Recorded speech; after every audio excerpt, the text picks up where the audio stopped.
KBS 뉴스특보입니다.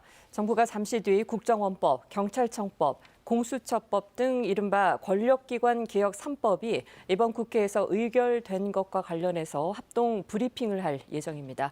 잠시 후에 시작이 되면 합동 브리핑이 열리는 정부 서울청사를 연결하겠습니다. 먼저 정치부 김성수 기자와 말씀 나눠보죠. 자, 김 기자, 합동 브리핑에 3명의 장관이 참석 예정이죠. 예, 말씀하신 대로 이번 브리핑은 국정원법 개정안, 그리고 경찰법 개정안, 공수처법 개정안 등 권력기관 개혁 3법에 대한 브리핑이 진행될 예정인데요. 진영 행정안전부 장관과 그리고 박지원 국정원장, 그리고 추미애 법무부 장관 등 3곳의 부처장이 참석을 합니다. 예. 각자 2, 3분 내외로 발언을 이어갈 것으로 보이는데요. 앞서 문재인 대통령도 어제 국무회의에서 공수처법과 경찰청법 그리고 국정원법이 국회를 통과한 데 대해서 언급을 하기도 했습니다. 한국 민주주의의 오랜 수건이었던 권력기관 개혁의 제도화가 드디어 완성됐다, 이렇게 이야기를 하기도 했는데요. 공수처법 개정안은 어제 바로 통과돼서 효력이 바로 발의되고 있고요. 나머지 2개의 법은 내년 1월 1일부터 시행될 예정입니다. 네, 공수처법 개정안은 어제부터 바로 효력이 발생했고 국정원법과 경찰법 개정안은 다음 달 1일부터 시행이 되는군요. 자, 그러면 브리핑 개최에 대해서 정부의 어떤 사전 설명이 좀 있었나요? 어떤가요? 예, 이게 브리핑 시간이 길지 않은 만큼 한 2, 3분 내외로 각 부처의 장들이 짧게나마 그렇게 이 권력기관 개혁 3법에 대해서 의의나 추진 경과를 이야기할 것으로 보입니다. 이게 가령 우선 행정안전부의 경우는 경찰법 개정안이 적용이 되잖아요. 그래서 이번 경찰법 개정안의 핵심은 경찰청장을 중심으로 있는 권력을 나누자, 이런 취지로 법이 개정이 됐는데요. 경찰 조직을 국가경찰과 국가수사본부 그리고 자치경찰로 쪼갠다는 내용이 담겨져 있습니다. 이 박지원 국정원장은 이제 국정원법 개정안에 대해서 이야기를 할 것으로 보이는데요. 예. 국정원법 개정안 같은 경우에는 사실 야당이 반대하면서 여당 단독으로 통과가 됐습니다. 국정원법 개정안은 국정원 직무 범위에서 국내 정보를 삭제하고 대공 수사권을 경찰로 이관하는 것을 골자로 합니다. 또 국정원의 정치 개입 금지 유형을 확대해서 국정원의 기존 권한을 견제하는 법이다, 이런 평가도 받고 있는데요. 추미애 법무부 장관이 설명할 것으로 보이는 공수처법 개정안은 공수처장 후보 추천위원회의 의결 존속수를 7명 중 6명에서 3분의 2, 즉 한 5명 정도로 완화하는 내용을 담고 있습니다.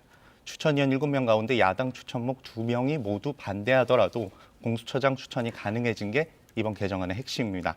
추 장관은 공수처를 꼭 추진해야 한다고 여러 차례 공식 성상에서 언급한 만큼 이번 개정안에서도 비슷한 내용이 또 이어질 것으로 보입니다. 자, 김 기자 말씀 중 죄송합니다. 정부 서울청사 연결하겠습니다.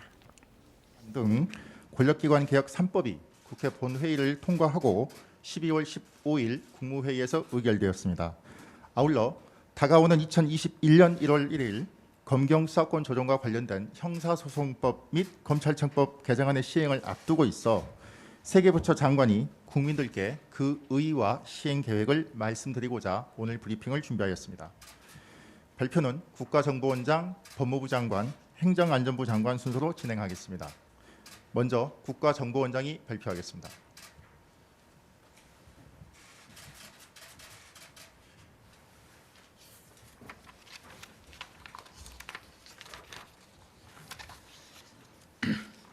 존경하는 국민 여러분, 촛불혁명을 바탕으로 탄생한 문재인 정부의 국정원 개혁이 법과 제도로 완성되었습니다.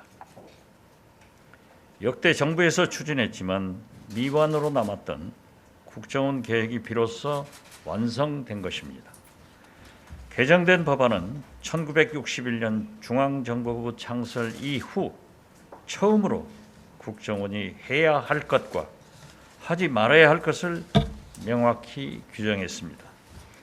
국내 정치의 개입의 빌미가 되었던 국내 보안 정보는 없앴고 정치 개입 우려 조직은 해체되었고 원천적으로 설치할 수도 없습니다.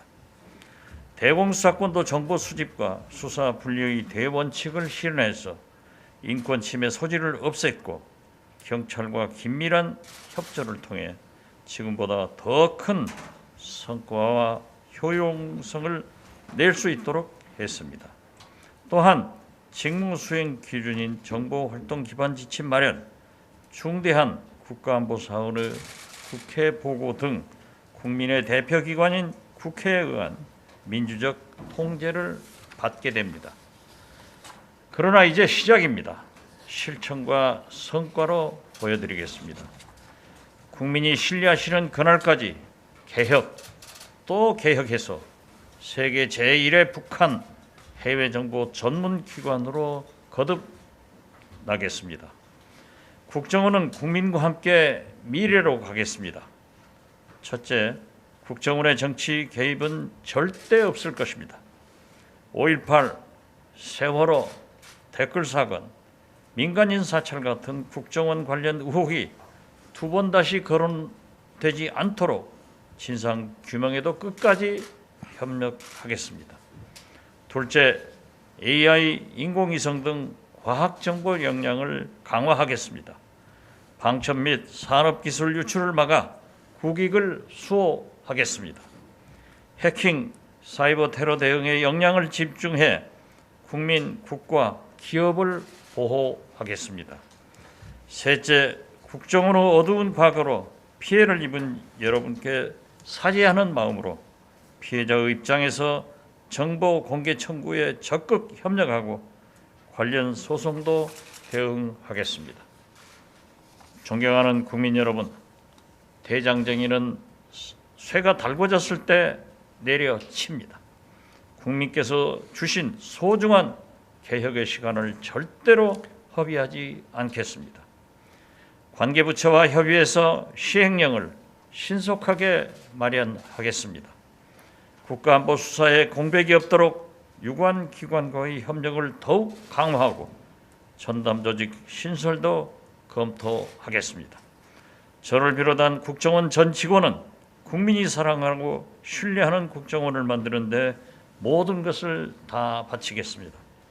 국정원은 오직 국민만 섬기며 미래로 나가겠습니다. 감사합니다.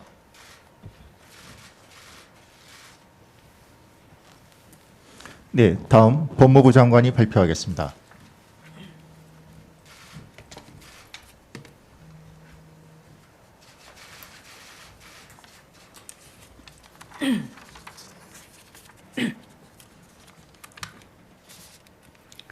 존경하는 국민 여러분, 법무부 장관입니다. 2021년 1월 1일 우리는 형사사법 패러다임의 역사적인 대전환을 앞두고 있습니다. 촛불혁명으로 새로운 정부가 출범하면서 검찰을 견제와 균형의 민주적 원리에 따라 개혁하여 국민의 그리고 국민을 위한 검찰로 변화시키겠다고 약속드렸습니다. 이러한 약속을 지키기 위해 그간 법무부는 수사권 개혁 법령 개정과 이를 구체화한 하위 법령 개정에 매진하여 검찰 개혁의 구체적인 성과를 입법화하였습니다. 또한 검찰이 직접 수사가 아닌 기소와 재판 그리고 인권 보호에서 중심적 역할을 하도록 검찰 조직을 형사 공판 중심으로 개편하고 인권 보호 수사 규칙 제정 등을 통해 인권 친화적인 수사 방식을 제도화하였습니다. 검찰 개혁 과정에서 아낌없는 관심과 지지를 보내주신 국민 여러분께 깊이 감사드립니다. 존경하는 국민 여러분, 새로운 형사사법 시스템 속에서 검찰이 나아갈 방향은 분명합니다. 검찰은 앞으로 국가 형벌권의 적정한 실현을 위해 범죄자를 소추하는 공소기관으로 확고히 자리매김하고 수사권이 남용되거나 인권 침해가 발생되지 않도록 수사 절차의 적법성을 통제하는 인권보호관으로서 본연의 역할을 충실히 수행할 것입니다. 또한 검경 간 상호 협력함으로써 국민이 범죄로부터 안전하고 형사사법 시스템이 효율적이고 올바르게 작동하도록 해야 할 것입니다. 법무부는 검찰과 함께 수사권 개혁과 검찰 본연의 역할 찾기가 성공적으로 진행될 수 있도록 시행 준비에 만전을 기할 것입니다. 이를 통해 앞으로는 검찰을 위한 검찰이 아니라 국민만을 바라보고 국민이 원하는 정의를 구현하는 국민의 검찰로 나아가게 할 것입니다.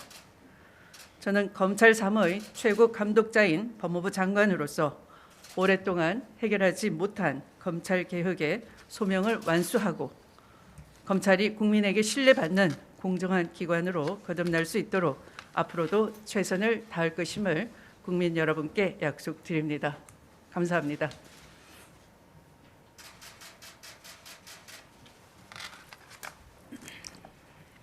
예, 다음 행정안전부 장관이 발표하겠습니다. 존경하는 국민 여러분, 자치경찰제 도입과 국가수사본부 신설을 주요 내용으로 하는 개혁 법안이 국회 본회의를 통과하여 마침내 경찰개혁의 법제화가 이루어졌습니다.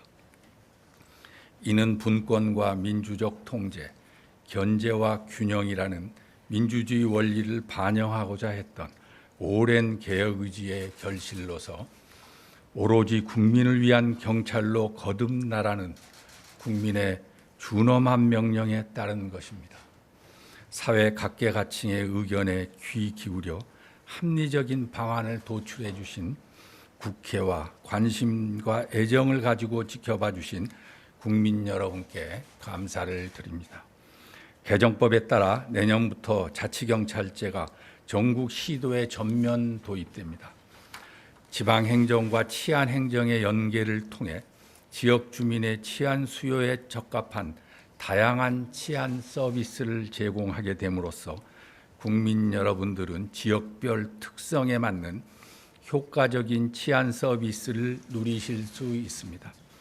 입법 취지에 따라 후속 법제 정비를 조속히 마무리하는 한편 각 시도와 시도경찰청별로 자치경찰 준비단을 즉시 출범시켜 시행 준비를 착실히 해나가겠습니다.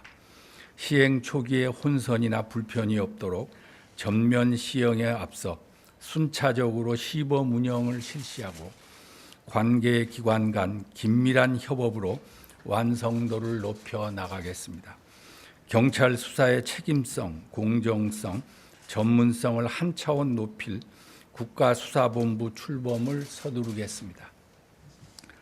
내년 1월 1일에 시행되는 수사권 조정이 담긴 개정 형사소송법에 맞춰 국가수사본부가 출범할 수 있도록 수사 시스템 개편을 연내에 완료할 계획입니다. 개방직 본부장을 중심으로 수사 지휘, 감독 체계를 구축하는 한편 인사, 감찰제도 개선 등 수사경찰의 독립성, 중립성을 보장하기 위한 방안들도 마련됩니다. 경찰의 수사 역량 강화와 함께 사건 관계인의 절차적 권리 보장과 권한 남용, 인권 침해 방지책들도 정착시켜 경찰 수사에 대한 국민 신뢰도를 높이겠습니다. 국민들께서 우려하시지 않도록 정보경찰 개혁과 대공수사권 이관도 차질 없이 추진해 나가겠습니다. 국민 안전과 사회 안녕의 유지라는 본연의 임무에 충실하도록 정보경찰의 활동 범위를 명확히 하고 국가안보에 한치의 허점이 없도록 경찰의 안보수사 역량을 향상시키고 국가안보기관 간 긴밀한 협조 체계를 구축해 나갈 계획입니다. 국민 여러분, 이번 경찰개혁 법안 통과로 중앙에 집중되었던 경찰의 권한이 분산되고 경찰에 대한 민주적 통제가 실질적으로 이루어지게 될 것입니다. 앞으로 국민의 자유와 권리를 수호하는 인권 지킴이, 우리 사회의 약자를 보호하는 든든한 보호자, 국민에게 헌신하고 사랑받는 경찰로 거듭날 것을 약속드립니다. 감사합니다. 네, 정부 합동 브리핑 함께 하셨습니다. 자, 김성수 기자, 이번 이 권력기관 3법과 관련해서 좀 짧게 정리해 주시죠. 의의가 어디에 있을까요? 예, 이게 만약에 여당인 더불어민주당의 현재 계획대로 내년 초에 고위공직자 수사처가 출범이 된다면 우리나라 권력기관에 대해서 이제 상당히 대폭 대변화가 예상이 되는 건데요. 우선 현재 가지고 있는 고위공직자 수사처, 고위공직자에 대한 수사 권한이 고위공직자 수사처로 이관이 되게 됩니다. 그래서 추미애 법무부 장관도 방금 계속 검찰 개혁을 언급했던 이유가 되겠는데요. 올해 초에 이미 검찰청법이 개정되면서 검찰 직접 수사 범위가 이게 6개의 분야로 축소돼 있는 상황입니다. 그렇기 때문에 검찰의 권한이 더 줄어들 수밖에 없는 상황이고요. 또 국정원법도 개정돼서 이제 유예 기간 3년 뒤에는 이제 대공수사권이 이제 현재 국정원에서 경찰로 이관되게 됩니다. 그래서 이 경찰의 권한이 너무 비대해지는 것 아니냐 이런 비판들이 계속되고 있어서 방금 진영 행정안전부 장관도 이 국민의 우려에 이렇게 더 이상 우려가 현실화되지 않게 경찰 권력 나누는 거, 견제하는 거 더 집중하겠다 이런 취지로 이야기를 했던 건데요. 이게 내년이 되면 이제 예상대로 법이 시행되고 나면 다음 달부터 권력기관에는 대폭 변화가 예상되는 그런 상황입니다. 네, 말씀 고맙습니다. 자, 이른바 이 권력기관 개혁 3법이 이번 국회에서 의결된 것과 관련해서 정부의 브리핑 함께 전해드렸습니다. 뉴스특보를 마칩니다. 고맙습니다.